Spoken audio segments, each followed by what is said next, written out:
స్నేహితులారా, మీకు స్వాగతం. మీరు ఇప్పుడు ఒక అద్భుతమైన ప్రపంచంలోకి ప్రవేశించారు.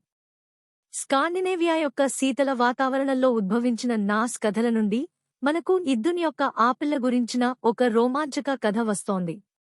ఈ కథ మీకు మంత్రాలు, సాహసాలు మరియు స్వర్గపురాణ రహస్యాలను తెలియజేస్తుంది. మా కథ ప్రారంభమవుతుంది.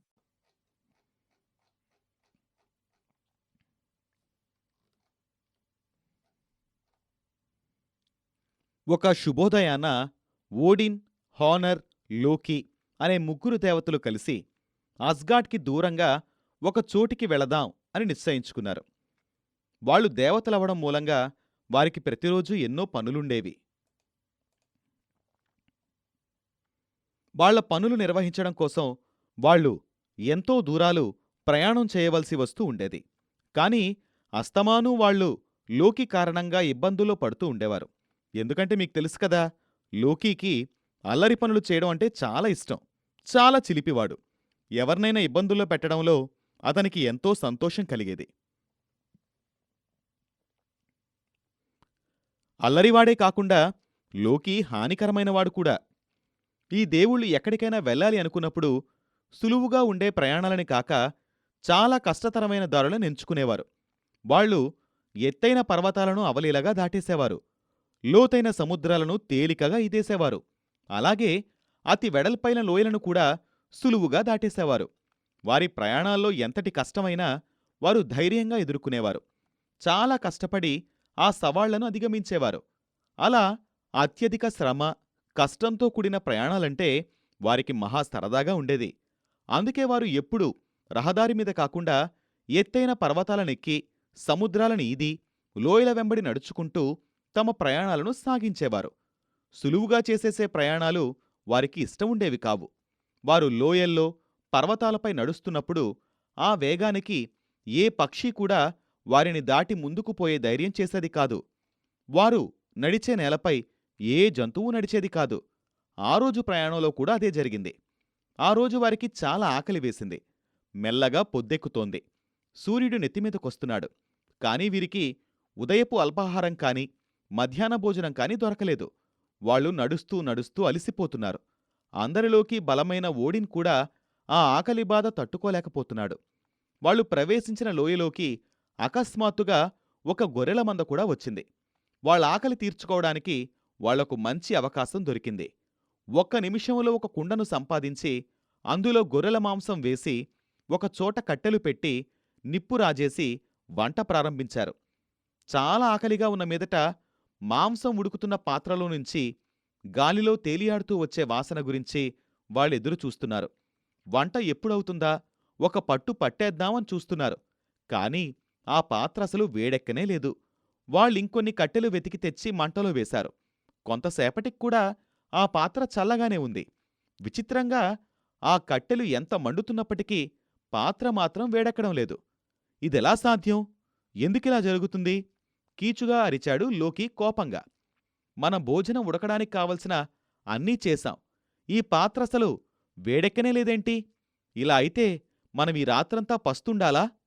ఆకలితో పాటు కోపం కూడా వచ్చేస్తుంది లోకీకి. అతని మాటలనగానే వారు కూర్చున్న ఓక్ చెట్టుపైనుంచి మాటలు ఇలా వినపడ్డాయి. మీరు వండుకునే భోజనంలో నా వాటా నాకిస్తానంటే నేను మీ భోజనం ఉడకడానికి సహాయం చేస్తానని. వాళ్ళు ఆశ్చర్యంగా ఒకరినొకరు చూసుకుని చెట్టుపైకి చూశారు. ఈ అరణ్యంలో ఎవరు మాట్లాడుతున్నారా అని విస్తుపోయారు. ఓక్ చెట్టు చిటారు కొమ్మన ఒక పెద్ద డేగ కూర్చొని ఉంది. భరించలేని ఆకలితో ఉన్న దేవుళ్ళు ఎవరు ఏం చెప్పినా వినేటట్టు ఉన్నారు. ఎవరి షరతులకైనా అంగీకరించే స్థితిలో ఉన్నారు ఇప్పుడు. అందుకే వారు వంట తొందరగా అయిపోయినట్లయితే డేగకు అది అడిగినంత భాగమిస్తామని ఒప్పుకున్నారు. డేగ ఆ భోజనాన్ని నిమిషంలో వండేసింది. రుచికరమైన భోజనం తయారైంది. ఆ తర్వాత ఉడికిన మాంసంలో ఎక్కువ భాగం తనే తీసేసుకుంది. అది చూసి లోకీకి కోపం వచ్చింది. లోకీ ముందరే సరైనవాడు కాదు. తనకన్నా ఎవరి దగ్గరైనా ఎక్కువుంటే సహించలేడు. అసలే ఆకలిమీద ఉన్న తమకు ఆ భోజనం సరిపోతుందో లేదో తెలీదు. ఒక డేగ ఎక్కువ భాగం తీసుకునేసరికి అతనికి విపరీతమైన కోపం, ఉక్రోషం వచ్చేశాయి. అటూ ఇటూ చూసి తనకందుబాటులో ఉన్న కర్రను తీసుకుని ఆ డేగను నిర్దాక్షిణ్యంగా కొట్టడం మొదలుపెట్టాడు. అలా కొట్టడంలో ఆ పొడవైన కర్ర ఒక చివర డేగ యొక్క పంజాలో చిక్కుకుంది. ఇంకో చివర లోకీ చిక్కుకున్నాడు. ఎంత ప్రయత్నించినా అతనా కర్రను వదుల్చుకోలేకపోయాడు. ఇదే సమయం అనుకుని ఆ డేగ తన వెడల్పాటి రెక్కలను పరుచుకుని ఒక్కసారిగా ఆకాశంలోకి ఎగిరింది.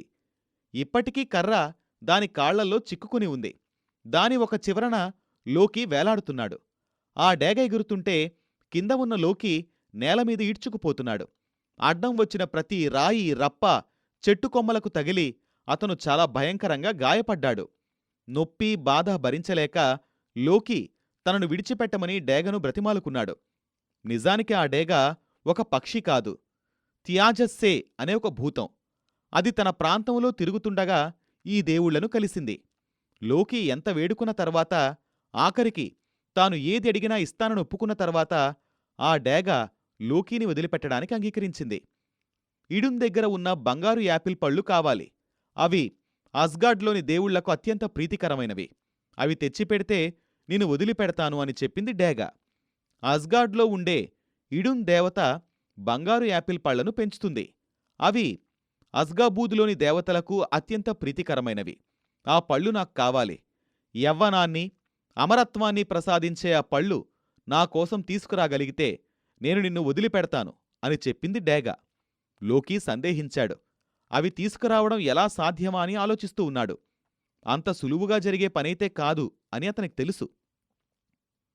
అతను ఏమీ మాట్లాడకపోవడం చూసిన డేగ అతన్ని తీసుకెళ్లి ఒక పర్వతం కేసి కొట్టేసింది.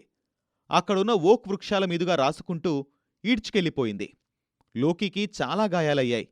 ఆ గాయాల నుండి రక్తం కూడా వస్తుంది. ఆఖరికి గత్యంతరం లేక త్యజస్సే ఆజ్ఞ పాటించడానికి సిద్ధమయ్యాడు లోకీ. ఇడున్ అనే దేవత, ఆమె భర్త బ్రేజ్ అస్గార్డ్లో నివసిస్తూ ఉంటారు. ఇడున్కి బంగారు జలతారులాగా మెరిసే జుట్టు ఉంది. ఆమెను యవ్వనపు దేవత అని పిలుస్తారు. దేవదేవతలు ఎప్పుడూ యవ్వనంగా ఉండడానికి వారి తేజస్సుకి కారణం ఇడున్ అని చెప్తారు. ఇడున్ తన తోటలో బంగారు యాపిల్ పళ్లను పండిస్తుంది. వాటిని కోసుకొచ్చి ఒక అందమైన బంగారు పెట్టెలో పెట్టి ప్రతిరోజూ ఉదయం అల్పాహారం సమయంలో దేవుళ్లకు వడ్డిస్తుంది. ఆ యాపిల్ పళ్ళు అస్గార్డ్లోకెల్లా చాలా విలువైన సంపదగా చెప్తారు. ఎందుకంటే వాటిని తినకపోతే దేవుళ్ల యొక్క యవ్వనం, అందం అన్నీ మాయమైపోతాయి. ఆ ముగ్గురు దేవుళ్ళు తమ ప్రయాణం ముగించుకొని అస్గార్డ్కి తిరిగొచ్చారు. అయితే గట్టి బందోబస్తు మధ్యన ఉండే యాపిల్ పళ్లను ఇడున్ కళ్ళు కప్పి ఎలా దొంగలించుకురావాలా అనే ఆలోచన వదల్లేదు లోకీకి. ఆ పళ్లను, ఆ పెట్టెను ఇడున్ రాత్రి పగలు అనకుండా కాపలా కాస్తూ ఉంటుంది. అక్కడికి ఎవరిని అనుమతించదామే. ఇడున్ తన చేతిలో దేవుళ్లందరికీ పళ్ళు పంచిపెట్టడం ఒక అద్భుతమైన దృశ్యంగా ఉండేది. లోకీ చాలా గడుసువాడు. దేవుళ్ళు చాలా అమాయకులు, మంచివాళ్లు అవడం వల్ల అతని కుతంత్రాలు పసిగట్టలేకపోయేవారు. అది అదనుగా చూసుకుని లోకీ వాళ్లను కూడా ఏడిపించాలనుకున్నాడు. వాళ్ల యవ్వనాన్ని మాయం చేయాలనుకున్నాడు. ఒకరోజు అతను ఇడున్ పెంచుతున్న బంగారు యాపిల్స్ తోటకు వెళ్ళాడు. కాని చూసేవాళ్లకు తన కుట్ర తెలియకుండా ఏదో అలా తోట పక్కనుంచి వెళుతున్నట్లుగా అనుకోవాలని అలా నెమ్మదిగా నడుస్తూ ఉన్నాడు. ఇక్కడితో ఈ కథ మొదటి భాగం పూర్తయింది. రెండవ భాగంలో ఇడున్ తోటలోంచి యాపిల్ పళ్లను దొంగలించడంలో లోకీ సఫలీకృతుడయ్యాడా? దేవుళ్ళు వారి యవ్వనాన్ని, అమరత్వాన్ని కోల్పోయారా లేదా తెలుసుకుందాం. ఈ కథ మనకు బతికి ఉండటానికి ఆహారం మాత్రమే కాదు, మన ఆత్మకు ఆహారం కూడా అవసరమని చెబుతోంది. మీరు మరిన్ని కథలను వింటాలనుకుంటే ఆపిల్ లేదా ఆండ్రాయిడ్ అప్ స్టోర్స్ నుండి స్టోరీ వేవ్స్ యాప్ను డౌన్లోడ్ చేయండి. స్టోరీ వేవ్స్ సభ్యత్వం నెలకు $1 కంటే తక్కువ. మీ కుటుంబానికి నాణ్యమైన కథలను తీసుకురావడానికి ఇది అత్యంత సరసమైన మార్గాలలో ఒకటి. అన్ని కొత్త కథలు స్టోరీ వేవ్స్ యాప్లో అందుబాటులో ఉన్నాయి.